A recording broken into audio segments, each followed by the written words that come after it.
100年前上海是什么？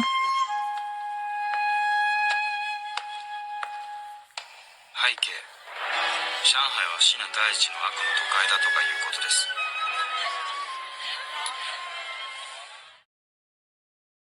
1921年3月30日下午4点，芥川龙之介作为大阪每日新闻社的特派记者，乘坐祝后丸号汽船到达上海。登上祝后丸号的舷梯，他看着风雨中波浪起伏的港湾，思绪万千。海面上早已是白浪滔天，如开水一般上下翻滚，轰然作响。在如此摇摆不定的状况下，他竖起衣领，将2只手插到口袋里，时不时的就要含一颗人丹。就这样一路忍受着晕船的困扰，终于到达了上海。芥川桑并没有详细记述在哪里下的船，但是根据史料记载，王国维1916年从京都到上海，也是乘坐祝后丸号，下船地点在三林码头。三林码头一听就是和日本有关。1873年，土佐藩的岩崎弥太郎创立的99商会改称邮变三菱汽船会社，简称三菱汽船会社。2年后，三菱汽船会社开设横滨至上海的定期航路，与英国、美国的邮船会社对抗。1876年10月，三菱从英国公司手里买下位于上海虹口的码头，命名三菱码头。至此，三菱码头成为上海主要的国际客运码头之一。所以，据推测，芥川就是在这里下了船。到达后，以村田资郎为首的大阪每日新闻社的相关朋友前来接风。站在虹口港的尽头，河流在这里奔向黄浦江，前方三菱码头遗址和外滩建筑博览群连成一片。曾经虹口港周边码头林立，英、美、日的客船货船铺满江面。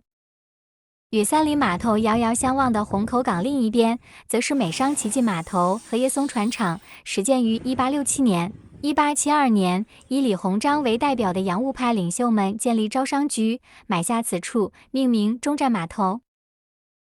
而旁边叶松船厂的建筑也非常有特色，从远处看，它飞起的檐角很有东南亚风格。是的，这是一座缅甸式的建筑，中部塔楼造型，顶部是塔亭，4个角皆为绿色琉璃瓦，配以讲红色的墙面，玲珑有致，完全不像传统船厂。入夜，晚白灯光将每层窗间红墙照亮，古朴庄严感让人仿佛置身异国。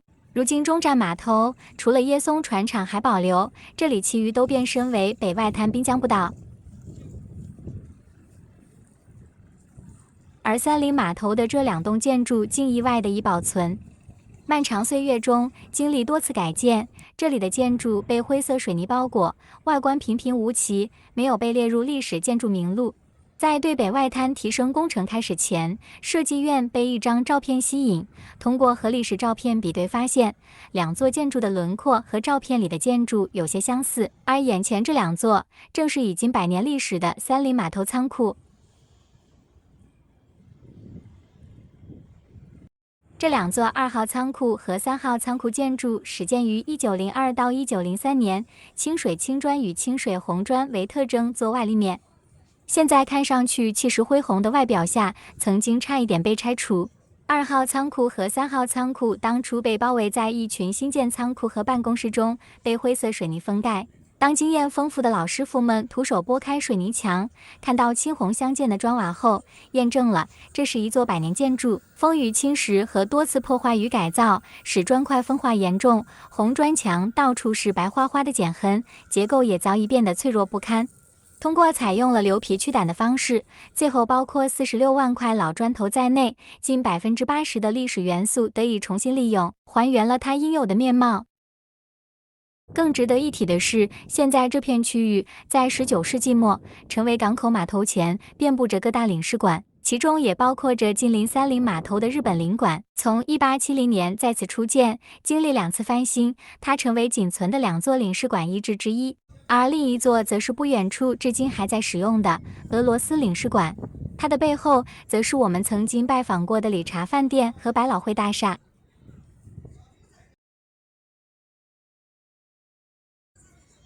前方的外白渡桥在苏州河上见证着苏州河在此处与黄浦江交汇。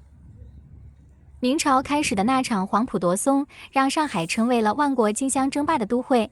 我们乘坐的马车跑了起来，来到了一条架着铁桥的河边，河面上停满了密密麻麻的木船，几乎连河水也被遮蔽了。河边快速地驶过了几辆绿色的电车。芥川提到的铁桥就是苏州河上的外白渡桥，也曾叫花园桥，也是中国第一座全钢结构的桥梁。如闻其实，那个时候桥下船只的确密密麻麻，电车、人力车、马车、路人不分你我的穿梭在桥面。绿色的电车独具上海时代特色。未几，马车停在了昔日金玉君遭暗杀的换作东亚洋行的宾馆前，微暗却装潢的花里胡哨、阴阳怪气的客厅。苏州河路400号的河滨大楼建造于1935年，是上海最早的苏州河水景住宅。河滨大楼距今90年，是苏州河建筑群夺目的瑰宝。但是120年前，这里是杀机暗伏的东河洋行旅馆。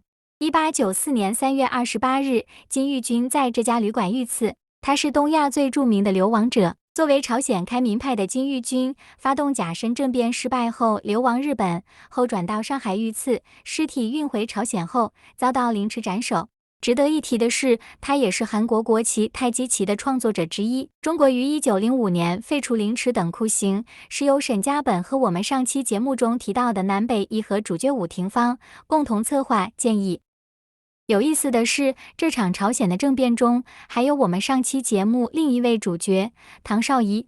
正是因为他在政变中坚守税务总署，拒绝袁世凯进入，竟反而受到袁世凯赏识，认为他尽忠职守，委以重任。想到金玉君惨死于此，芥川执意不住，最后大阪新闻陪同人员只能安排他去了万岁馆。万岁馆建于1904年，是板块内最老，也曾是最豪华的3大日本旅店之一。从万岁馆的最高层，可以从南面窗口看见外滩。建筑为英国文艺复兴时期风格，3层红砖建筑，顶部带老虎窗，内部实际有4层。根据旧照比对，转角处的顶部原来应该是有塔楼，现已不存，但庆幸的是总体保持完整。2日目も先生は不調を訴え、3日目にはとうとう入院してしまった。病名は6膜炎ということであった。芥川一路舟车劳顿，加上在日本上船前已经身体不适，到达上海第2天就病倒，被送入了最近的医院。这里距离万岁馆仅几步路。整个片区的建筑墙面都为红砖，3、4层高。这是芥川初到上海后对上海建筑物的初印象。他并不喜欢这样的建筑，在他眼里，这样的建筑上海遍地都是，并没有中国特色。然而，今天这样的建筑却显得尤为可贵。芥川住的医院就是这里，1910年代建成的英式红砖建筑，竟然曾有2家日本医院：李健医院和须藤医院。李健医院创始人李健医生还是俳句诗人。芥川住院期间，李健的诗友们经常来此和芥川一起作诗。医院入口在里面，现在这里将要城市更新，期待它的未来。另一间须藤医院的创始人须藤医生是鲁迅唯一的主治医师，一直服务鲁迅一家直到他逝世。峨眉路108号，无论是芥川龙之介还是鲁迅，这里似乎也有一种特殊的磁场，吸引着那个年代的各路风云人物。就如这面百年镜子后面挖出来的2本被演示成欧洲游记的红色文件一样，轻轻拨动那风云时代的点滴回忆。是中华民国37年1月1号，那么也就是公历的1948年的1月1号。第1页是中共中央在延安的开会，然后是主席的一个报告。这个报告我看到那个报告是在1947年12月25号做的，好像我父亲说过，以前香港大公报的记者好像在这里住过。我的邻居他告诉我，他的爸爸跟他说的，就是上面呢就是说可能是共产党。那么为什么是共产党呢？就是说他们听到上面有那个电台的广播声，然后呢就是在1949年上海解放之前的时候呢，听到很轻的声音在呼喊胜利了胜利了，好像这种声音。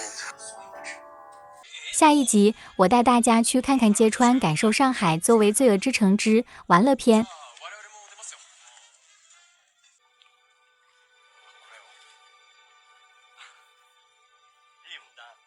今晚说你趁早再放。目には至極可憐な緑ボタンもこう締め